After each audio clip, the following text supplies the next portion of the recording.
I'm Captain C.C.Corey. Come with me and experience some of the most action-packed and adrenaline-filled fishing that North and Northeast Florida has to offer.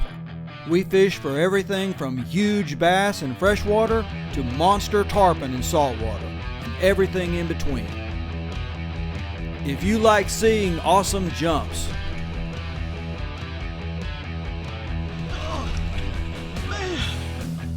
if you like the sound of a screaming drag, shit, gosh, man. If you like seeing big fish, well, you just might have found your channel. So sit back, relax, if you can, and let's see what we can hook into today with the North Florida Angler.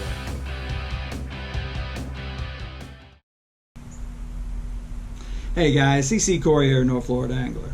Well, I decided to take a little break from the saltwater and do a little freshwater bass fishing. Now, the middle of summer is usually not the best time to try to catch a 10-pound trophy bass, but I figured I'd give it a shot anyway. And as it worked out, well, I didn't make it happen. I did manage to catch a couple 5s and a 6-pounder, but nothing really worth doing a video on. But the day wasn't a complete wash, because I ended up finding this cool looking lure snagged on a stump.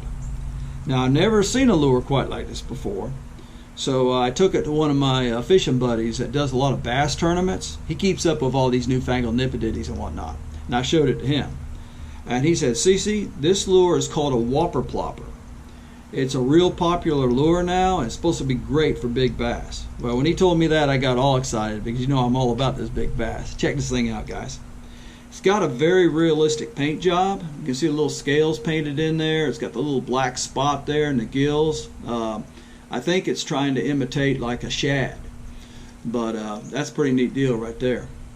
Now, it's also got a sound chamber. I think y'all can hear that rattle in there. And I believe it's a topwater bait, because when I drop it in the water it floats. But what's really interesting is this little spinner doohickey it has on the back here. Check that out, guys. I've never seen a plug that has a little spinner quite like that before. But that's a pretty neat deal right there.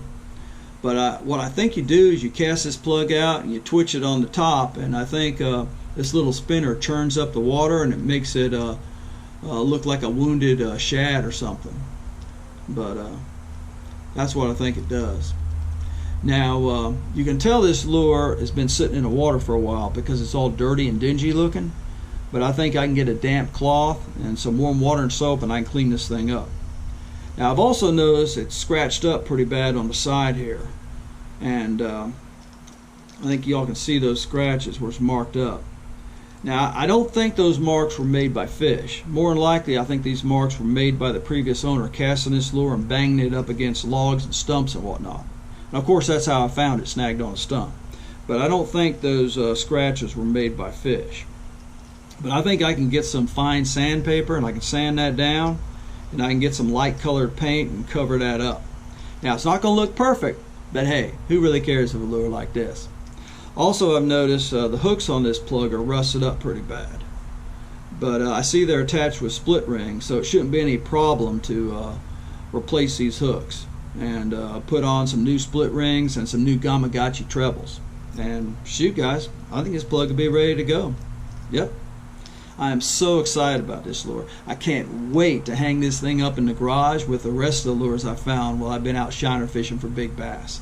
I think it's going to be a great addition to my collection.